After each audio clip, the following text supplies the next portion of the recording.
welcome everybody to the Luminous Voices, catching up with singers. We have Ziadé, Meghan Prescott, Leonard Ratzlaff here with you today.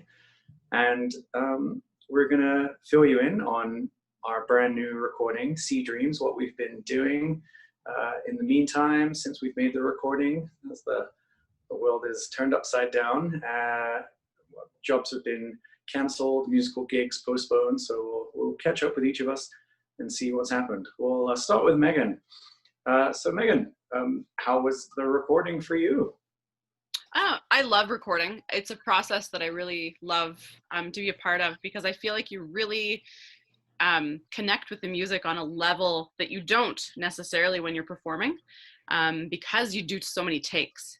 It really starts to become organic and you really start to feel like you're a part of that music. So I love that entire process. And I think the adrenaline of the fact that it's being recorded kind of keeps you on your toes as well. So yeah, and this was a fun process. The workshop was great. Working with Peter at the beginning was really fun to be able to give some input and for him to be able to see what worked and what didn't. So that was really enjoyable for me. I'm working with Peter, who's such a lovely, humble guy and just so encouraging. He's very nice to work with, for sure. So what does it mean to you then, as our next question, as an artist, to be working on this truly Canadian CD? Yeah, well, I think that's important as well. We have some really excellent composers in Canada, past and present, and the opportunity to do this kind of thing is really a privilege. To have a full-length album like this of a contemporary composer is pretty cool. And just as a sort of like a note on the side, but with this being Sea Dreams, and Peter at one point was talking about how this entire album really kind of encompassed a big part of his life, like a lot of transitions that he went through. And for me, it was really neat because this recording bookended my most recent venture, which was going back to school. So we finished the recording as I began my school year, and then the album release was literally days before my final exam. So it was just kind of neat to have that in the midst, and then to sort of be able to look back over that entire year of everything that's happened and all the changes that have happened and transitions and the dreams that have been fulfilled, and to just really enjoy the connection between those things. So yeah, it's my little anecdote. Have you been making much music during school, or just busy with school? No, not very much. Just a little bit. I've been pulling my piano books out just to have something going on.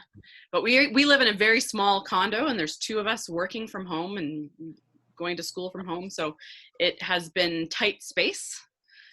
And so, singing in 700 square feet when someone's trying to work during the day isn't really a viable option. That's fair, yeah. All righty, well, we're coming to the end of your little segment here, so we'll move it over to Len Ratzlaff. It looks like he's ready to go and tell us all about how the recording was for him. Well, thanks. I was actually only involved in the one major work here, Sea Dreams. I wasn't able to get to the other ones due to other commitments, but I must say, in my view, that belongs to a list of one of some of the most powerful extended works for chorus and solo instruments by Canadian composers. And I was really struck by especially the writing also for the two flutes. And it shows that Peter is a very fine instrumental composer as well. And listening to the pieces with Mr. Riley, the bass clarinetist, that was really also very interesting. But for me, a couple of the shorter pieces really stuck out, which I didn't know before I heard them on the CD.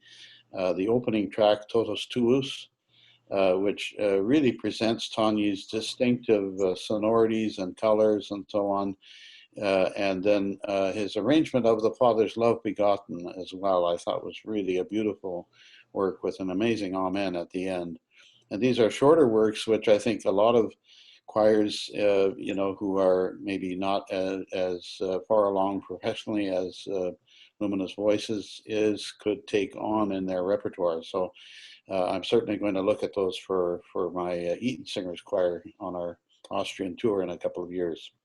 I guess the whole question of what recording of new works means to me, most of the work that I've done has been actually as a conductor rather than as a singer. I really very much enjoy singing with Luminous Voices, of course, and with other groups in Alberta. But having had an opportunity to commission and do even major works with chorus and orchestra with my other group, the Symphonic Choir, the Eton Singers, has been very gratifying as well, especially doing pieces which we used the Canada Council co-commissioning program, which allowed the composer to have more than one performance because it involved several other choirs that participated together in the commission. So that's been a very gratifying experience. And with the Madrigal Singers, my university choir, which I gave up this year to Tim, who is now our colleague at the University of Alberta because I retired, I had a lot of opportunities to record Canadian works as well, some of which were commissions too. So. And what have you been doing during the pandemic here? Have you been making lots of music? How has it changed for you? Well, actually, this whole pandemic issue kind of arose at the same time as I was planning for my retirement from the university, which happened on June 30th. So my focus has been on a lot of practical matters, like getting out of my office and cleaning up mountains of music and files, which I actually threw away about 4 bins worth of files. Huge, these huge bins worth. I can't believe I kept so much stuff. I guess I have to admit I'm a bit of a pack rat that way. But no, other than that, I'm going to be continuing with the Eton Singers. Of course, we can't really do anything right now because of the whole COVID situation. But we are hoping that in the new year we'll be able to resume our activities, hopefully after Christmas. We have a project on the go which involves the Rachmaninoff Vespers in June of next year. We were going to do that this June, but of course that was canceled. So hopefully we'll be able to make that work with beginning with online rehearsals and then eventually bring people together in the new year. So that's been basically what I've been doing that way. And then non-musically, I love to play golf, and so I spent a lot of time on the golf course over the last few weeks. It's been a great stress release for me, and so I've enjoyed that very much, just having returned from a trip to the mountains myself, which was really fun. So, fantastic. Thanks, Len. All right, we'll move over to Paul now, and we'll hear how he enjoyed making the recording. Yeah, so I'm probably one of the newer members of the group.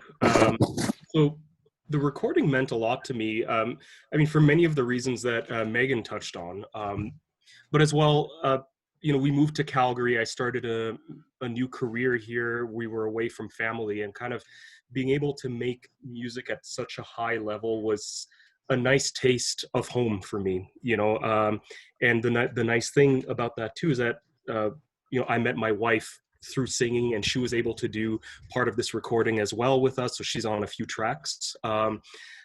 As with Len, I'm not on all the tracks. I'm actually on all the shorter tracks, but not the Sea Dream ones, which were done before I joined the choir.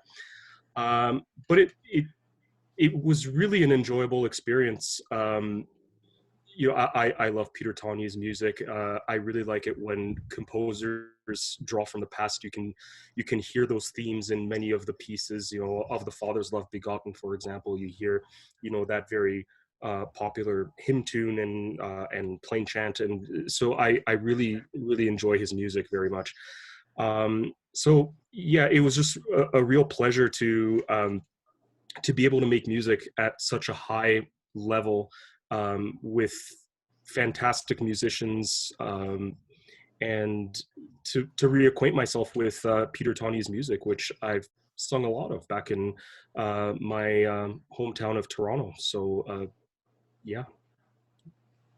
And what have you been doing musically? Anything keeping the old pipes going during this? Yeah, so I've been known to kind of break into song randomly, pretty much. I think Megan knows this quite well about me. We go back a long ways, back to Ontario. So, she'll, I'll just be walking along and start singing. So, I mean, I'm still singing, but nothing, my life revolves around my children now. I have 3 young kids. So it's lots of songs, children's songs, things like that.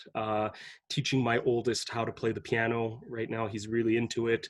We've also been doing, he's been taking online piano lessons with his aunt, who is a cathedral organist in England at Coventry Cathedral. So she's been doing music lessons for him via WhatsApp, which has been every week, which has been great. So, we're trying to maintain a sense of normalcy and just keep life moving forward. It was really nice having this released during this pandemic lockdown, because just hearing all the music again, it made you feel as if you were making music again, for the first time. So it was really nice. It was a nice touch to be able to get this out when we're not actually able to make music live. Fantastic. Thanks, Paul. Thank you. I suppose I should answer these questions as well. Yeah, absolutely. So Aaron, what does it mean? What does it mean to you participating in this recording? Well, this, like you, I was only in the 6 little pieces there. I've done a couple of them before, actually, in various groups, and I've been aware of Peter Tanya's music for a long time. And I remember the first time Luminous did Responsio, I was just blown away by that, and it's just excellent music, and he just writes for the soul, It was, fantastic always singing with such an amazing group. You're all so fantastic. And, I've been singing with a lot of the people for 10 years now. So those friendships really, really do help with the sound, I believe, because you're just used to how people are going to breathe around you, and you can take those risks on longer phrases and things. Super important that pieces, like Len said, that can be accessible for lots of different groups are on there, and that we're just getting more recordings of them out there, and more people will have more fantastic Canadian music to program. What have I been doing in the meantime? Well, I'm one of the few lucky ones. I have done a bit of live singing. There's Christian Powers Church, like down McDougall United. I'm singing some services there. We're in a little plexiglass box, just a quartet, very far away. But we're in the same room, so it's quite lovely. And singing into a microphone, and it gets mixed after. My own church, the cathedral, we did a lot of services, just just recording into our iPads and devices, and get spliced together, and so we're all in a little virtual choir. But it's not the same. I really miss singing with you all. National Youth Choir is putting something together quite special, actually, that is of a similar vein. So I was recording that on the weekend. Looks to be released next month. So little ways like that everyone is staying connected still in this time. I'm also going to be recording an opera next month with Calgary Concert Opera, just Gluck, Orfeo, and Eurydice. So wow, it'll be fun. We're just the 3 soloists, and then the chorus will just be a solo quartet of us to keep it interesting, make a little roll out of it. But yeah, I'm making a lot of music still, so that's fun. And printing. It's insane how many signs I've done to wear masks, or to be 6 feet away, or cut out pairs of feet, for grocery store floors. So it's definitely kept me busy. And then I'm not like a traditional golfer like Len. I played disc golf So I've been playing that with Jason Regan, who's one of our tenors. We go and throw some plastic around every now and again, and a little camping as well. So Yeah, I've been doing a lot of camping. Yeah, fantastic. I mean, it's the time to do it. There's nowhere else to go and nothing else to do practically. So yeah, I've been camping with my two boys in the backyard. Before I venture out into the mountains, I'm testing out the waters to see if we're actually going to be able to do it. So far, they love it, so I think it's looking good. Great. That's awesome. Fantastic. Well, that will pretty much conclude what we have for you today, ladies and gentlemen. I hope that you enjoy the recording as much as we told you we enjoyed making it. And keep safe. Keep washing your hands. I just wanted to say one last thing, Aaron, if you don't mind. Yeah. You know, I was just checking through on the notes of the CD liner, and I was reminded that Luminous Voices won both the 2016 National Choral Award for Recordings with the Mendelssohn Te Deum, and then in 2018 with the Far West recording, which also won that award. And it just confirms for me how fine a group this is. It's, I think, one of the finest chamber choirs in the country, and we should all just be really proud about that. And I think the more people hear this recording, the more they're going to just agree with that assessment. I know it's a little biased coming from us singers, but listening to it is just really beautiful, beautiful recording. Fantastic. Well, looking forward to singing with you all again. And Yes. Twice. Hopefully sooner than later. yes. Yeah, exactly. Thanks, Aaron. Right. Thanks for setting it up. Thanks, everyone. Good to see everyone. And thanks to everyone who's watching.